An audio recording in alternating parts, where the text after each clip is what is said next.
Sabe aquele filme que você assistia pra caramba quando você era criança e achava muito legal? Então, e depois você volta um tempo depois pra esse filme, quando você já virou um adulto, reassiste ele com mais maturidade emocional e você percebe, cara, eu tava na frente de uma obra-prima.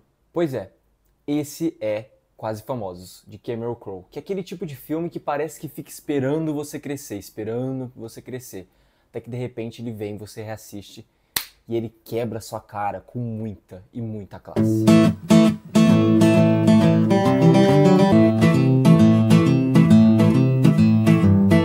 Lançado em 2000 e ainda considerado um dos melhores roteiros da história do cinema contemporâneo e com muita razão, diga-se de passagem, é talvez um dos melhores filmes sobre música e que tratam da forma mais afiada sobre o tema música, sobre juventude, sobre desilusão dos seus sonhos e também sobre o caos que é ser filho de alguém. A trama gira em torno de Will, um adolescente de apenas 15 anos que tem mais talento e mais paixão que qualquer adulto que escreve críticas para a Rolling Stone, por exemplo, de músicas. William vive com a sua mãe, Frances McDormand, que é literalmente a hipocrisia em pessoa. Ao mesmo tempo que essa mãe, né, ela prega essa liberdade, esse não convencionalismo para os filhos dela, né, para a irmã de William e para William, ela também não deixa que eles escutem, rock and roll na casa deles, porque fala sobre sexo e drogas. É justamente aquela pessoa que acha que criar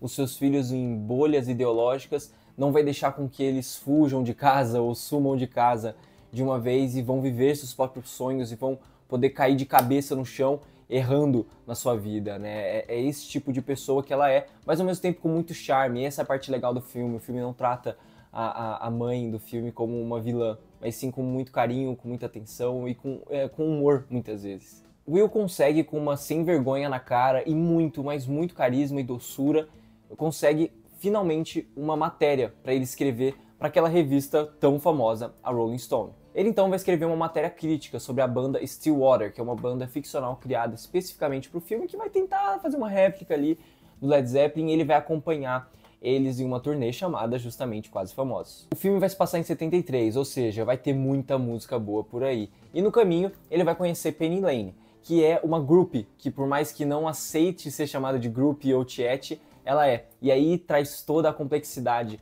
desse personagem, talvez sendo um dos melhores personagens ficcionais da história do cinema. E eu não estou exagerando, quando você assistir você vai perceber isso. E aqui começa o verdadeiro filme, aqui começa o sonho de Will, né? Aqui ele vai explorar o seu sonho de maneira aprofundada apenas aos 15 anos de idade. E vai descobrir ali que talvez seu sonho não seja tão legal quanto ele imaginava. Ele vai perceber que ali ser bonzinho e ser doce para o jornalismo musical, né, e também para a vida adulta no geral, ser bonzinho simplesmente não adianta você ser só bonzinho. Você tem que olhar para aquela pessoa que talvez você goste muito, mas dizer a verdade na cara dela. Porque ao você ser um crítico de cinema, de música, seja o que for, você tem que falar a verdade, você tem um compromisso com a verdade e com a sua opinião. Por mais que doa, muitas vezes a gente tem que falar a verdade na cara de quem a gente ama, mesmo sendo dos nossos pais, e às vezes admitir para os nossos pais que a gente estava errado, que a gente estava equivocado e que nossos pais estavam certos no final das contas. O roteiro é muito afiado, o roteiro é incrível, é bem amarrado, ele é bem azeitado, mas os personagens são tão incríveis quanto, como por exemplo com Penny Lane, que a gente vai observar ela durante todo o filme, que é vivida por Kate Hudson. É aquele tipo de personagem que sangra sem derramar uma gota de sangue, sabe? A gente vai conseguir ver o que tá passando por ela, todas as suas dores, sem precisar derramar uma gota de sangue durante o filme. E ao som de The Wind, de Cat Stevens, a gente vai poder ver essa personagem se despindo da sua alma, né? Você vê ela totalmente vulnerável, mostrando toda a sua vulnerabilidade emocional, toda a sua juventude, que talvez não tenha sido aproveitada por estar tão perto de bandas, mesmo sendo uma adolescente. Já o Will é aquele garoto que todo mundo já foi, ou pelo menos quis ser. Apaixonado por aquelas coisas que o mundo adulto insiste em destruir, como por exemplo, o rock and roll. Ele é como qualquer jovem, idealista, romântico, que está destinado a se decepcionar com aquilo que ama, mas mesmo assim persistir e seguir em frente com seu sonho. A mãe é completamente essa figura tragicômica, sabe? Que é aquela figura da mãe que vive aquele dilema parental, que eu acho que todos os pais devem viver. Ao mesmo tempo que querem proteger seus filhos pelo amor que têm por eles, acabam sufocando aquela coisa que eles têm mais de especial, que são seus sonhos e seus desejos. E talvez a sua jornada no filme talvez seja mais difícil, porque é justamente ela que tem que deixar o filho abrir as asas e deixar ele cair de peito no seu sonho. Porque ser pai, ser mãe, a gente sabe que é uma tarefa muito difícil. Às vezes é você ver o seu filho seguindo aquele caminho que você mais temia, mas do mesmo jeito continuar aplaudindo de pé, sabe? O filme é uma carta de amor à nossa juventude, mas também é um choque de realidade, sabe? Um soco no seu estômago. Que é justamente aquela desconstrução do seu mito pessoal, daquele mito que você criou na sua cabeça e assistir esse mito sendo desconstruído, música por música. E a música tema do filme, uma das principais músicas do filme que é Tangerine, de Led Zeppelin, não toca à toa no filme. Ela tem essa música sobre uma paixão que você achava que seria aquilo e não era exatamente aquilo, você foi decepcionado por aquela paixão, mas do mesmo jeito você quer ainda estar nela, sabe? Você vê os defeitos nela, mas fala, eu vou seguir em frente. É a descrição perfeita da relação de Will com a música e a sua profissão que tanto queria ter. Que é aquela profissão que você ama, mas está destinada a odiar em alguns setores.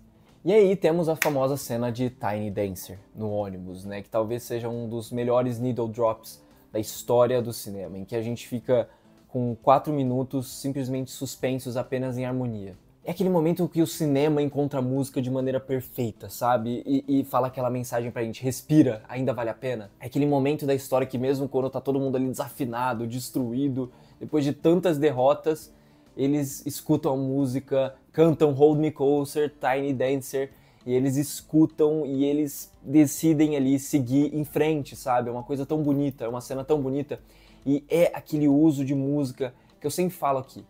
Se você for usar uma música popular no seu filme, tem que fazer sentido pra história, ela tem que mover a história pra frente. Não adianta só colocar a música ali do nada, soltar esse needle drop como se não fosse nada. O needle drop importa, ele pode trazer muito impacto pra sua história, caso seja bem usado. O Cameron Crowe, ele não só entende da música que está sendo tocada, sabe? Ele respeita a música mais que tudo. A música é um personagem do seu filme.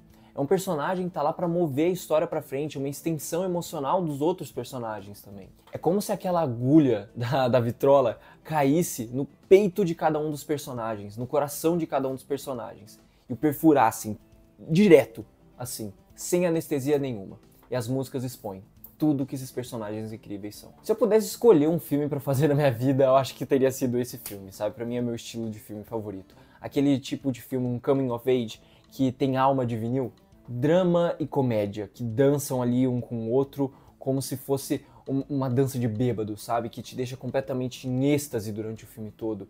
Que parecem que tem personagens ali que são seus primos distantes, são aqueles primos que você volta a ver e fala, caramba, como eu te adoro, cara, como eu te adoro te ver de vez em quando.